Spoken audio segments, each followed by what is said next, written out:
Hello, hello. Happy Saturday. I've done a live stream for quite a while here. Let me know. Give me a thumbs up if you guys can hear me and see me. Got a few people online, so we'll hopefully let a few more filter in, and then we'll start going through the show.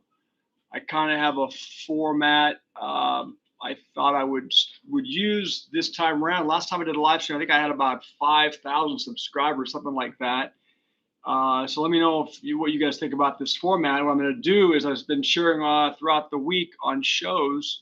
I've picked a comment or a question from each show throughout the week. I'm going to read those, answer them, or address the comments. I've got some material to backfill also that I pulled up some additional research. So hopefully we all can learn from this process. I'm not ignoring you if I'm not responding to your comments right now, or your hellos or whatever. I'm not going to jump on that right now. I'm going to look at the materials, and at the end, if you stick around, we'll kind of open it up and I'll go through some of the live comments. So I'm not being rude by not addressing you guys right now.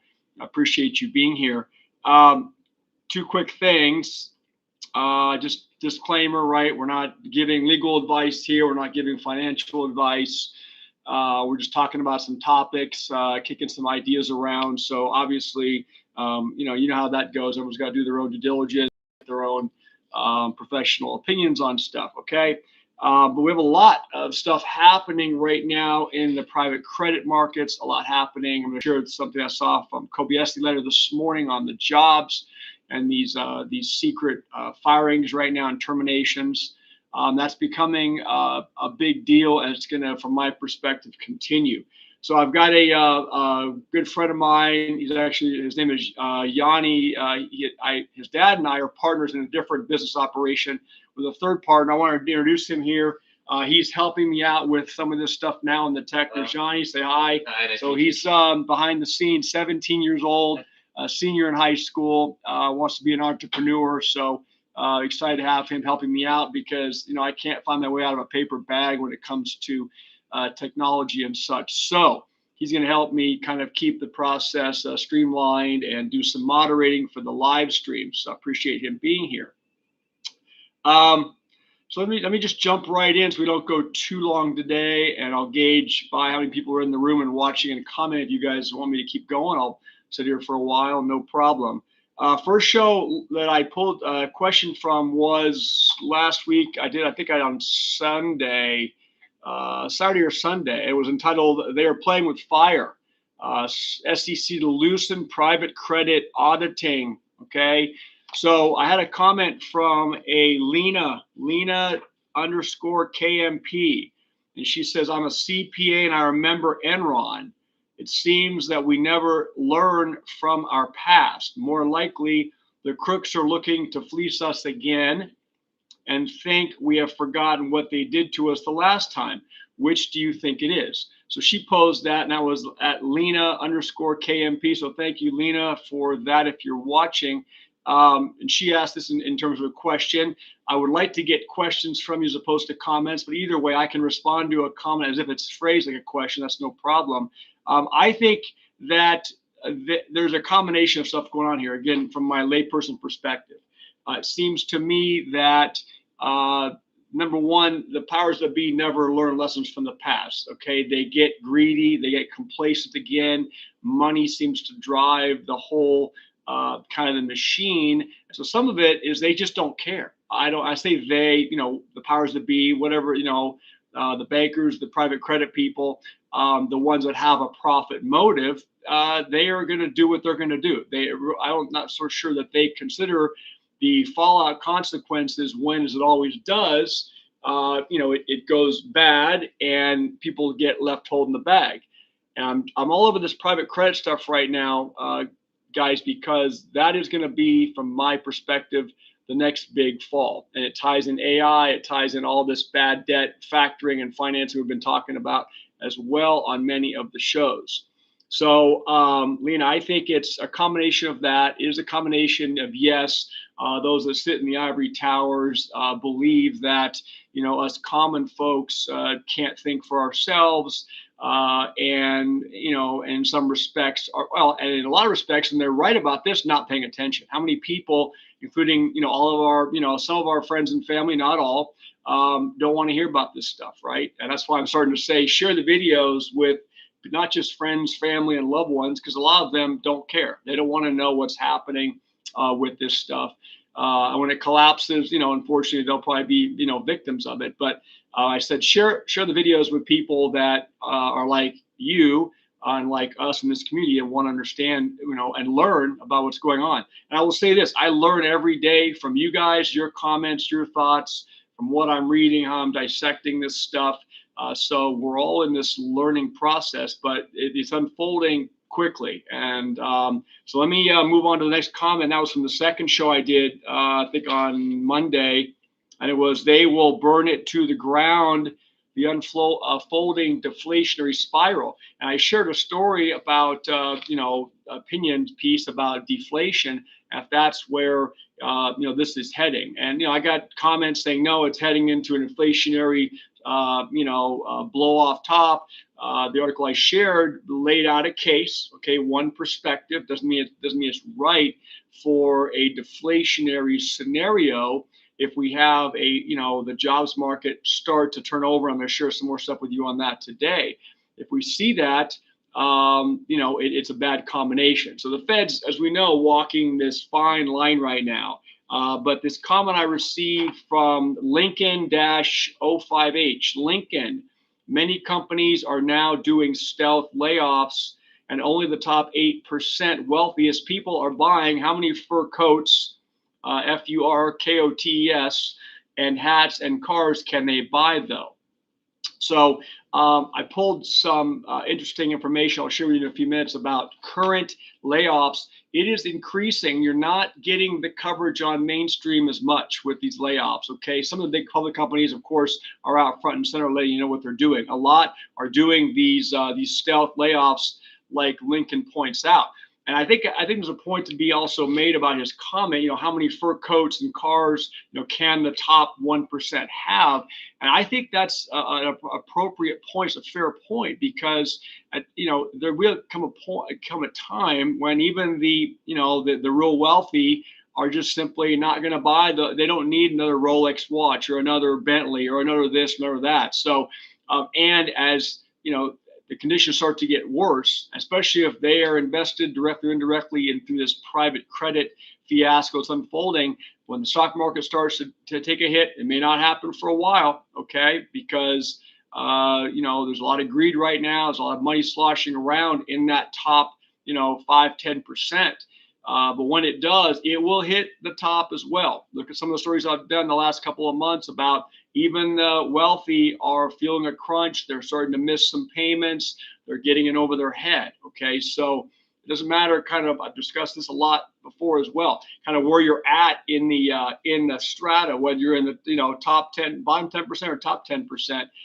If you overextend yourself, okay, beyond what you're making, and you're not smart with finances, it will come. There'll be a price to pay for that, and the wealthy are not immune from it, okay? Because they're piling money into investments, in the stock market, into the Mag 7, into private credit, all these things while they're reaching for yield, okay? And so there becomes a risk concentration in some of these assets, and when, not if, but when it starts to tumble, okay, they're going to feel it as well. And then you have that reverberate through the entire economy. So I appreciate that comment from Lincoln.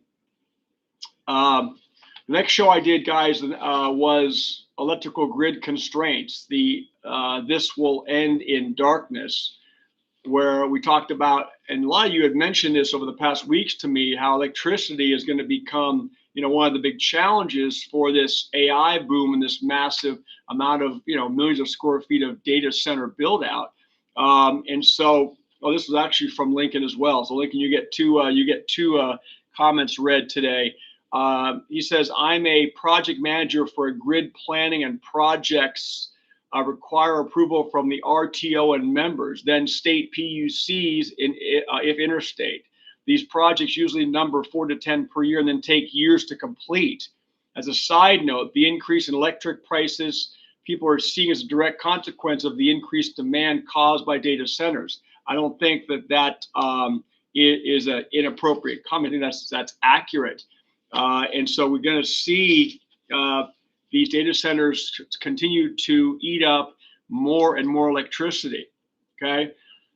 Next comment was from Aaron Walker, and that was the video number 4. That was about the house market, the bottom falling out of the house market, and how sellers, 15% of home sellers, have been pulling their houses off of the market because they're not selling their house. Okay. So Aaron Walker, 9102, Aaron says, you mentioned everyone that bought a house in the last 3 years is now underwater because property values have dropped from their peaks in 2023, 2024. At what point do these turn into short sales and foreclosures?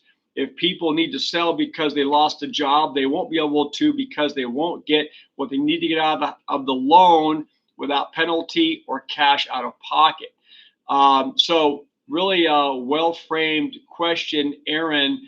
Number one, if they have a loan, what you're seeing is the values of these properties, it hasn't accelerated yet, but it will, where the values drop below their mortgage value.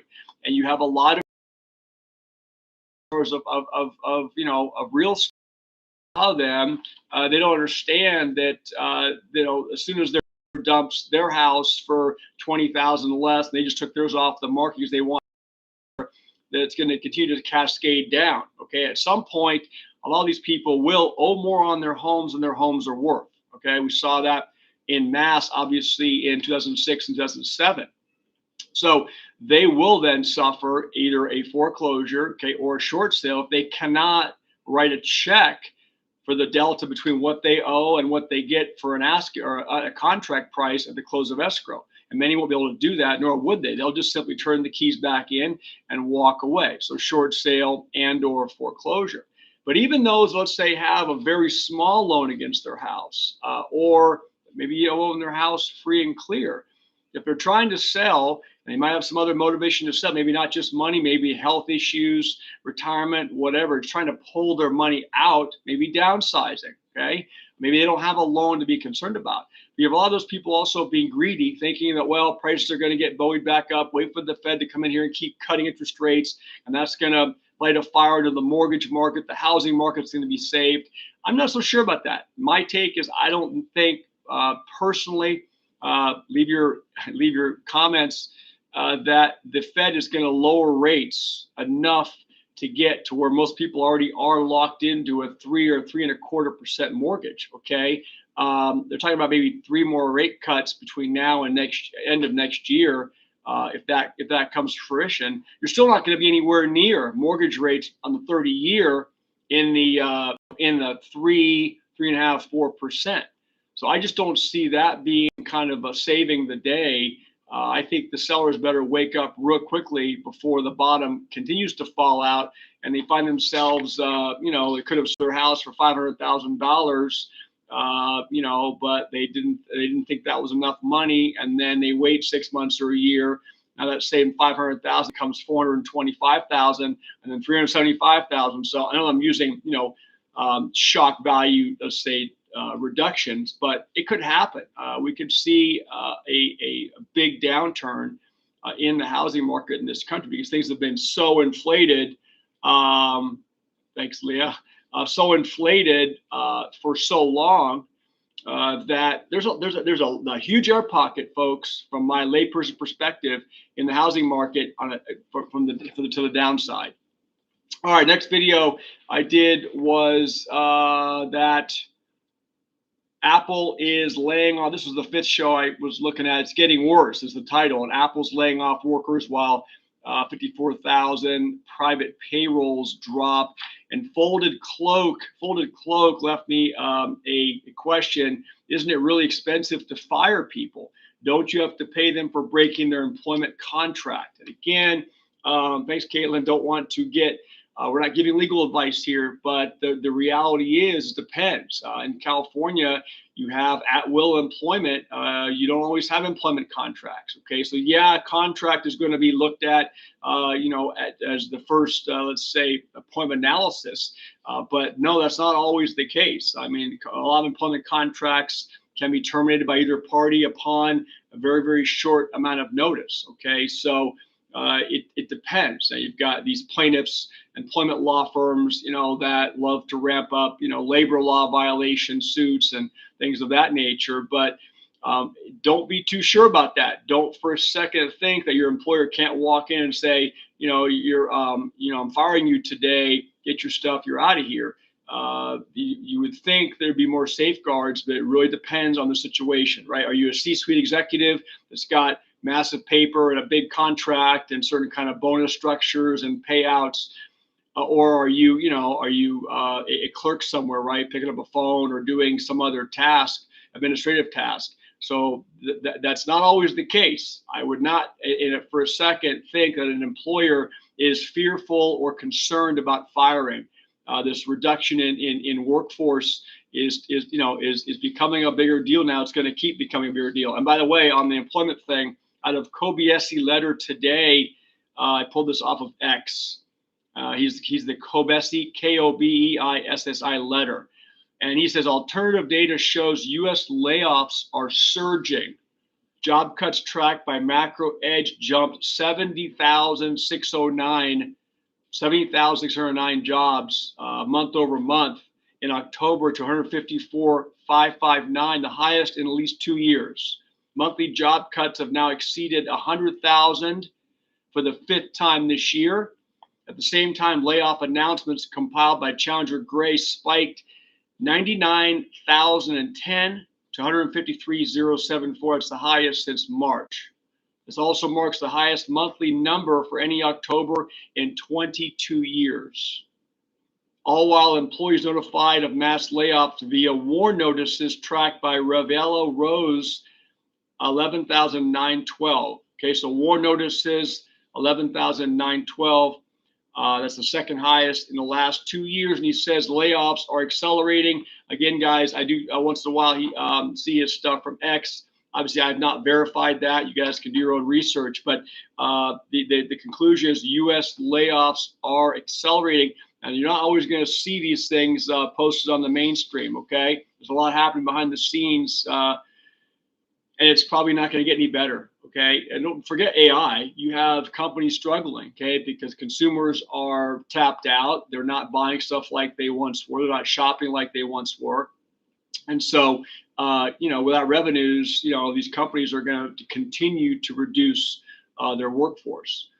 All right, next video I did was Brace for Impact. Rating agency says 1.7 trillion private credit defaults. And I got a comment on this one. It's a good comment, and I did some further research on this morning so I can explain it for those of you that have life insurance policy, that have annuities through life insurance companies. I know a lot of the folks that watch this channel are in that, thanks Golden Sun, are in that 55 and over category. And so this is a potentially a big deal because I've been sharing for weeks. I think I covered one from New York Life Insurance Company investing in this private credit. We know what happened with AIG, a little different scenario, but these life insurance companies are reaching for yield as well. And they're investing in these private credit structures, but they probably know nothing about the risk. All right. So Dreams Over the Rockies sends me a comment.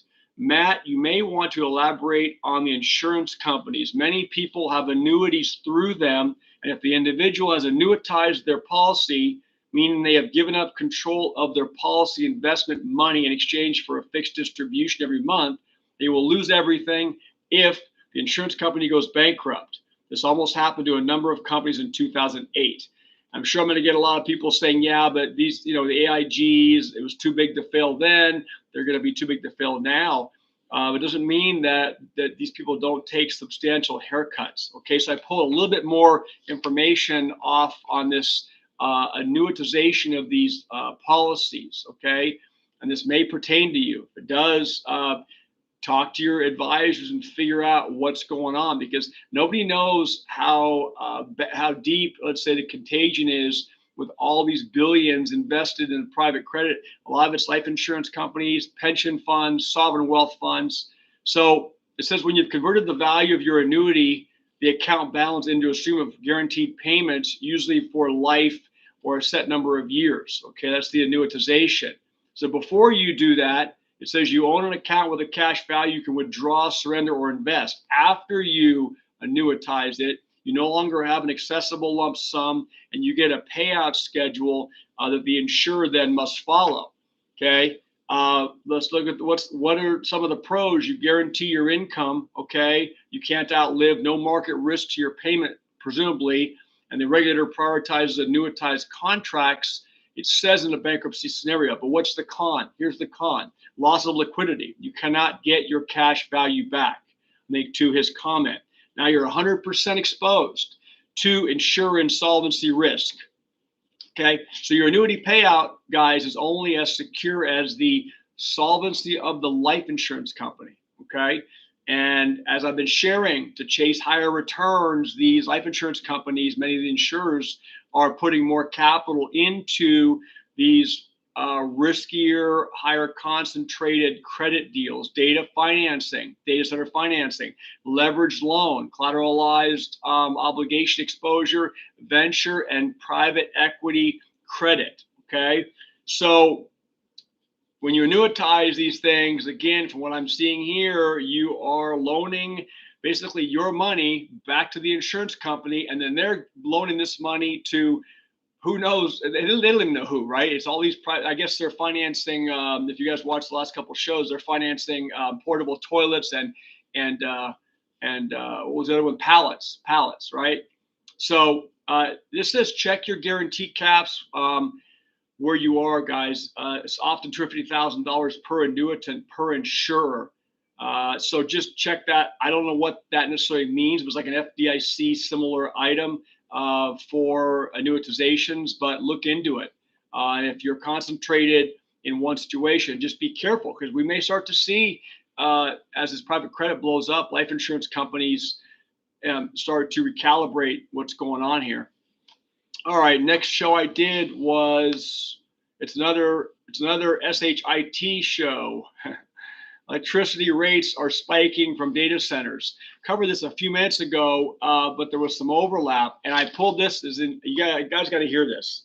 This morning I pulled this, but the question is from Brilliant Blue 4366. Brilliant Blue 4366 says, are these large businesses charged a premium for their usage, like Easy Pass pay premium to use express lanes during rush hours? America should not be subsidizing any business, especially those who have little or no concern for competition. We're either a capitalist nation or we're not. That's from Brilliant Blue 4366. So here's some information on that, which I did not have when I did the video last week. Some data centers and hyperscalers enter into special contracts with utilities that are negotiated outside the standard residential or small business tariffs, okay? And what the conclusion is, not probably surprising to any of us, is that we are paying for big tech's power bill. There was a story out of LPE Project, March 18, 2025. You guys check it out for yourself. So they're paying negotiated special rates. We're paying increased rates. They're paying special rates. It says because these are negotiated, not regulated by typical rate cases, they sometimes result in favorable per unit rates compared to default retail rates. For the Metas, the hyperscalers, the Oracles, right? That preferential pricing. Thanks, Lauren. Preferential pricing can translate to discounted electricity relative to what average customers pay, especially if the data center commits to high volume and long-term usage. So they're actually getting better deal. Okay, so we're getting the raw deal. This is going to get worse. What was my next video I did? Next one. At Hun Solo, HUN_SOULO. Talked about, the comment is the fact that large banks and investment institutions are scraping the bottom of the barrel with investing into pallet companies and portable toilet companies, right? Shows that they are trying to grow themselves out of their losses any way possible. I mean, it's a good comment, because again, it goes back to this reaching for yield scenario. And from my perspective, again, what do you guys think? Being, a litigator for 30 years, at some point, you're throwing good money after bad. I don't care if you're not investing your own money or not. You're investing as a fiduciary for somebody else. And aren't you chasing a loss? I mean, if the numbers just don't show these companies doing well at a certain point, let's say in the past few years, what is to think with an additional infusion of cash, they're going to turn things around? And I've shared this repeatedly on the videos. There's not really such thing as a turnaround. Yeah, there always are outliers and let's say things that kind of buck the norm. But usually once one of these companies is going down, a bad road, look at the toilet company, did real great during the COVID years. They were explaining in the article, right? And then after that, they just went downhill. So again, why do you keep giving those people more money? Let them fail, reorganize, bankrupt, whatever, or just go extinct, right? So why put more investors' money at risk? So yeah, they're scraping the barrel, but at the end of the day, look what's happening now. Look at Renovo, look at Renova, the pallet company, 4840, right? We talked about that one. This toilet thing. I mean, they don't turn it around. They end up and then owing more money, defaulting on more debt. The investors end up getting zero. They get wiped out. Okay. So let me look at the last few videos I did. And that was the private credit loss. That was the title of that one that was commented on. It's a wasteland, 1.4 billion private credit loss to hit Blackstone and Fortress. That had to do with the toilet company. And then the last one I'll discuss, and then we'll open it up if you want for a few additional thoughts and some discussion. This was the floodgates are opening, breaking news, SEC probing Jeffries. I did that one, I think, yesterday or maybe the day before. And it says, this is from Mr. Todd Delarodie. Mr. Todd, Delarodie. Hey, Ox, I know this seems crazy dumb, but when a large corporation or government's bonds collapses, you will see a large private equity buying up a ton of these apparently worthless assets. I heard they gamble and literally buy them for pennies on the dollars. Then they risk that bankruptcy process will pay out enough to actually make a decent profit. Have you heard about this? There's a ton of businesses getting rocked. And if the big guys do this, what can I do?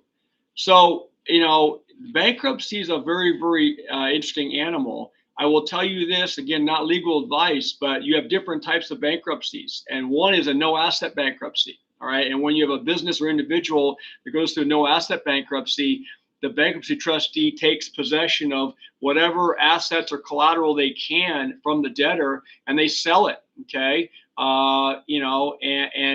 It's not a reorganization where there's a plan put in place for payments. And what you usually see in these no asset issues or come up, no asset bankruptcies, is that the amount of assets they have on hand is a pittance compared to what their debt is. I did a video a couple weeks ago, and it was one of these private credit companies. It was the borrower, okay, and they went. Maybe it was Renovo. I don't know the numbers. I'm gonna be wrong on the numbers, but it's something like they had like, and they had 400 million or.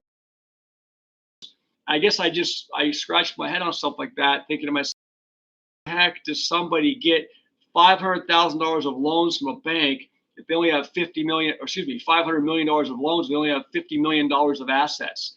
Again, you've got lax underwriting. You have auditors and credit rating agencies looking the other way. I know I'm getting a little bit afield here on a tangent, but if they're playing for scraps out of the bankruptcy, that's a dangerous game to play. Okay, it's kind of like scraping the bottom of the barrel. This is going to not work out well, I don't think, for a lot of these intermediaries. Okay, the NDFIs that are taking in tons of money from again pension funds and life insurance companies, private investors, wealthy people. They're going after that right now too. They're really trying to go after the wealthy, the top 1%, right? They're sitting on major stock gains right now, sitting on massive equity in their properties, on their real estate. They're trying to tap those guys.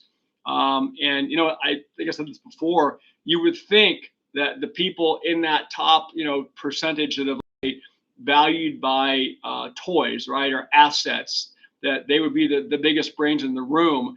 It's funny, after being around, all business guys, entrepreneurs, and gals for 3 decades now, that's not always the case. Okay, some of it they inherited, some of it is just sheer luck, but they're not always the biggest brains in the room. And you'd be amazed at even professionals, how they don't piece together before they commit to something, and it goes down the toilet, to the thumbnail from the other day's video about the toilet company. So I would be very careful with trying to bank on or rely on getting some payday from a bankruptcy court. And guess what? The bankruptcy trustee fees are insane. First thing a bankruptcy trustee does is they go and they have a panel of these guys. They are independent. They have a lot of power. They go and hire the biggest law firms they can find. Okay, now you've got 3 or 4 partners billing $1,000 an hour. You have the trustee billing their time. All that gets taken off of the assets before any creditor ever sees any money. Okay, and the bankruptcy court pretty much usually rubber stamps all their fees, all their costs, whatever monies they spent investigating the assets. Again, do your own homework on that, but that's a dangerous ploy. And then lastly, let me talk to you about this investigation of Jeffries. I think this is just the start, okay? And Melvin the Deathless Melvin T6727 says SEC is only stepping in because sovereign wealth funds are getting anxious. There were reports about sovereign wealth funds seeking redemptions from Jeffries. When an entity makes a US $1.5 billion mistake, all that trust evaporates. This is just a show to calm investors. We did a story about the redemptions. Blue Owl has been dealing with that for the last few weeks now, when their investors got spooked when they were trying to play some games with moving one fund to the next and basically curtailing redemption rights. And their stock is still suffering from that. They pulled that game plan off the table when there was a backlash from their investors. But Melvin makes a point here. This may be, I think I said in the video yesterday, that the SEC is going to make an example of the big fish first, right, to kind of maybe set the tone. Or maybe what Melvin's saying is it's just to calm investors. I mean, maybe that might be kind of the flip side of the same coin, right? That if you get these investors pulling up stakes in mass and asking for redemptions or demanding redemptions, and you've got money, flowing out the exits. Number one, not everyone's going to be able to get out the exit door. It doesn't matter what it is, stocks, these private equity, private credit things. If there's a panic, the whole thing drops out pretty quickly. So those were the comments I wanted to read. The SEC won't do a thing. Yeah, it's interesting. I did a show, I think, a few days. I'm losing track of the time when we do these shows, but this is happening so fast every day now. But about the SEC and the big 4 accounting firms are, SEC is deciding whether they're going to loosen the, let's say, the current rules and restrictions that don't allow these large, accounting firms, okay, to blend, okay, their roles and and have these conflicts of interest. And I think it's going to happen. I think from what I read, and I read different positions on it, I think that the SEC is going to be forced to relax these rules because there's too much coming in right now in private credit money. They're overwhelmed by it. So they're going to have to allow these firms to charge massive consulting fees while at the same time auditing the books. Yep, go back and look at what happened to, Madoff. Look what happened to, thanks, Margot. Look what happened. Wow, Margot. Look what happened to Enron, guys. That's what happened with Arthur Andersen. There's a video on that as well. We did, I don't know, a week and a half ago or something. So I appreciate those comments. Obviously, I can't share all of them. I'm doing my best to read them, not always respond as I wish I could, just because I'm time challenged with the law practice, running some other businesses, family, all that kind of things that pull on time. So if you guys want, how long have we been going? How long have we been going here? 34 minutes. We got 180 people in the room, so as long as you guys want to sit and chat for a few minutes, I'm up for it. You want to throw some comments to me? NJ Cooper, hi. I'll do my best to look at them here, and if I can respond. Oh, you know what? I want to address that one thing about the precious metals, because the CME thing yesterday, and the supposed meltdown, overheating of the data center, right, in freezing cold Illinois, I think it was. And I got a lot of comments this morning, which were contrarian views, not just, hey, this didn't just happen, it didn't overheat, it was set up or engineered as a failure, because you had a running precious metals price. You had silver that was the price was getting away, and was that the reason why it happened? Obviously, that goes down, a conspiracy theory hole, but it's a very interesting perspective, right? Because you're in a very cold climate. You don't see this happen very, very often. It was happening at a time when you did have something happening in the markets. I mean, yeah, I was shocked to see the run on silver and gold, especially silver. Silver, I think, still closed up. Half-day trading in the metals market still closed up. I think it was over $3 yesterday. So again, I'm cognizant of the two sides of it. I presented the story I saw yesterday, which is that these things overheat. Their shelf life is not going to be what the AI hyperscalers think it's going to be, and all of these capital stacks coming in, pouring billions of dollars into these build outs. So that was one approach to take. But if that's accurate, as the story portrayed, then we have a problem there with as these things try to take on more capacity. Are you going to see more of these mishaps, right? I mean, it shut down one building in Illinois, shut down the CME, I believe, for several hours. People had, trades, that were caught mid-stride. And so, I don't know, we'll see if there was any fallout from that. But interesting point about the fact that it was maybe coincidental, maybe not. It was happening at a time when, all of this good stuff was skyrocketing, right? So, okay, let's talk about, let me see if I can, Slim Shady, they can tell you whatever they want. There's no way to prove anything. Well, I mean, it depends. There's ways to prove things, but the ones that get good at only at covering things up, it becomes more difficult. SOFR, Golden Sun, SOFR, liquidity, a function of precious metals market disruptions. I don't know, interesting. Peter Sloan, will the bank's short exposure to silver lead to the unforeseen black swan event? They've been banging down silver for so long now. I just wonder, if it's going to get to a point, maybe this is naive to think this, but is it going to get to a point where they get overwhelmed and that gets broken? I don't know. At 3S_333, I'm surprised there's not major bank runs and banks closing. My personal perspective, I started covering the private credit and the NDFI stuff with the Cal Bank and Trust, and I think it was Western Alliance Bank that got caught up, in some bad collateral stuff about 2 months ago. Took some massive hits. There was $100 million on one and like $85 million on the other. Those are big hits for a mid-sized bank. So at some point in time, it would not when, but but when you start seeing more of these come to light. In those two cases, the real property collateral was the borrower supposedly had assigned their deeds of trust, okay, to the banks, okay, meaning the as collateral. And those deeds of trust, those assignments were never recorded in the chain of title. So who looked the other way on that one? Was it escrow? Was it title? Underwriting? Who? We don't know. But those were really, really, me doing real estate for a lot of years and looking back to some of those documents, it was amazing how many missteps there were that had to culminate for those two fiascos. If there's two out there, just like Diamond said, I guess weeks ago, if there's one cockroach, there's probably a lot more cockroaches. So it'll happen. Make sure you got your stuff protected. You're, from my perspective, you're not concentrated in one institution.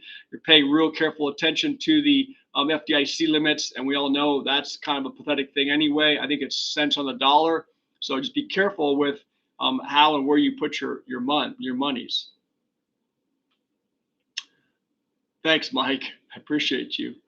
Roger, Mason jar never lies. Good to see you, Roger. All right, let me see if I can see some of you guys now. Sorry, I tried to slow the comments down. My 55-year-old eyes can't track it as quickly, but look at 183 of you guys in the room. I do appreciate that. If you like this format, do me a favor throughout the week on the videos, watch them, and then leave a question or a good comment, smart comment from me. And I can't pick them all, right? I'm trying to do one from each day's show. So as you can see, it takes about a half an hour to get through. If we average, 7 to 10 shows in the preceding week, some of the stuff's coming out so fast now. The information, the news, I'm getting up, more than one show a day. I don't want to, saturate things too much, but things just are unfolding so rapidly. I think you're going to see it even greater into, the next months and into 2026. Whoever's deleting some messages, I do appreciate that. If there's some stuff, are you doing it? Okay, all right. Yeah, guys, do me a favor. I mean, if this kind of stuff, obviously 99.99% of everybody here, you guys pay attention to the others in this community. I'm talking super, super high grade, high intelligent people, just from the comments I get and your interaction with one another. There's always some losers that they're going to come in, drop some comments, and have nothing valuable to add. So, I've got Yanni here, who is kind of going to be doing this for me, and we'll just ask you from the channel. All right. So if you don't want to learn and don't want to participate, then that's your problem. And nothing offends me on comments, right? You want to be a litigator for 30 years, nothing offends you. So maybe we should cut it off here. We got 12. We've been going almost 45 minutes. We can go a few more minutes if you want. Maybe we'll cut it at 45 minutes. And yeah, that's me, super intelligent. All right, that's good. You're one of the super intelligent ones. That's good. Mike says, I'm selling when gold hits 7K and silver hits 70, the sevens. Okay. Yeah, I don't know. I mean, I don't, is there anything to say, just throwing it out there, is there anything to say that gold can't go to 7, then to 15, 20,000, silver? If you look at, how long it's been suppressed, and what the true inflation adjusted price should be, you do see some numbers that are much higher than we're at right now. But look, silver's can make his way to $60. It's pretty impressive.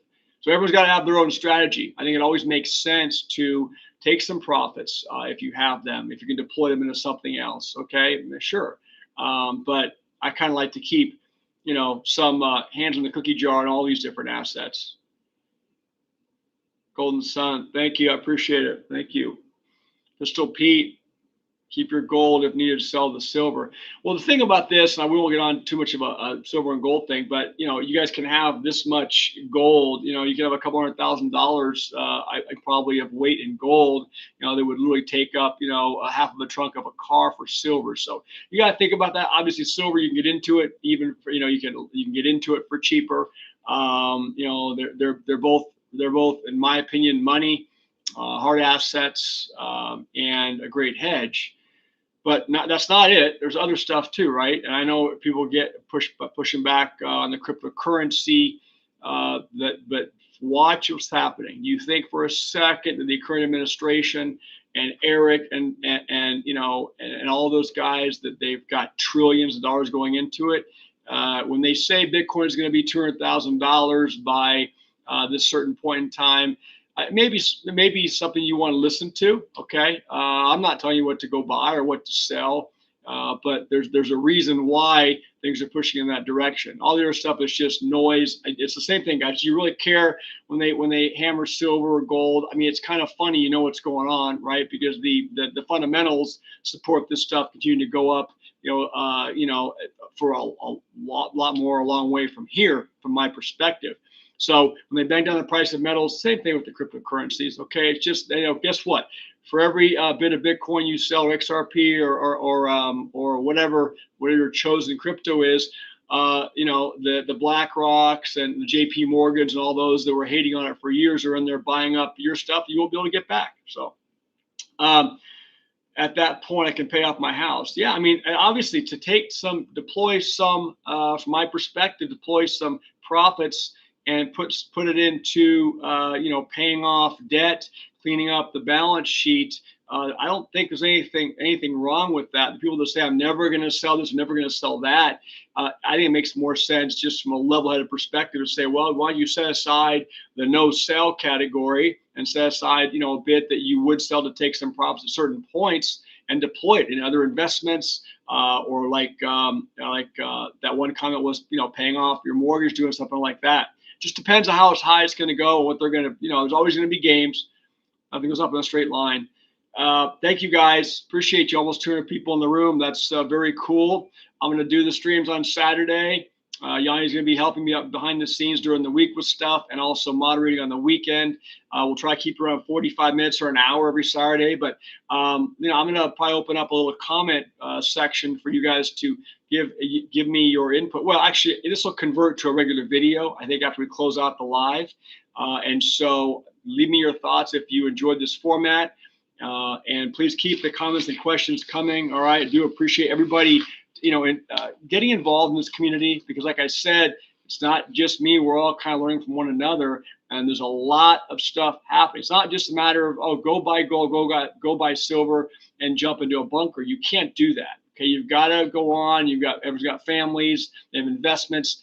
So I'm trying to pick, the biggest topics I see, and I'll keep coming out and covering those. I'll ask from you guys is that you support the channel, watch the shows, share the videos whenever you can, hit that like button. We'll keep getting this algorithm awakened, whatever. We're pushing up on 25,000 subscribers right now. It's a big move in the last few months. So there's a reason for that. All right. And I do appreciate all of you. Some of you have been here since the beginning.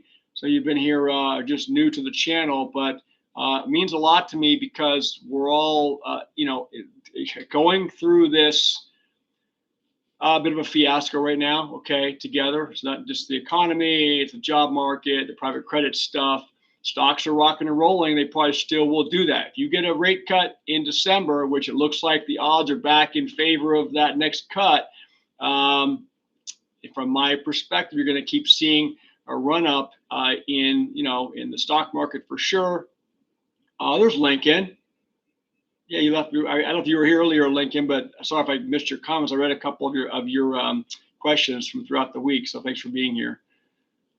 Anyway, you're going to keep seeing things rally. Okay, there's a lot of money sloshing in the system, a lot of loans being made, a lot of big players putting money into private credit, into the Mag 7. Let's see how long it can continue. Okay, but you know what happens, and we'll leave it at this. The larger the bubbles blow, the more pain it's going to be coming down. And like I always say, it doesn't matter whether you're in the stock market or day trading or have own real property. Okay, because this stuff is going to trickle down and affect everybody from my perspective. So we just need to be understanding it, being members of society. As we have to live, pay bills, support the family, go to work. I won't even get started today on the whole entrepreneur thing and starting your own businesses. I've been talking about this out here for 2 years. If you haven't got the point now that you need to think about becoming self-sufficient, so you're not just say a statistic from a boss or an employer that you don't control with regard to your livelihood, and that of your family. Then I don't know what to tell you. Now is the time to start giving it some thought. Appreciate you guys. Thanks, Leah. I will cut it off there. 50 minutes. We'll be back next Saturday. I'll probably keep it the same time, noon PST. It's 3 p.m. East Coast. All right. Again, appreciate all of you. Talk to you soon. Bye.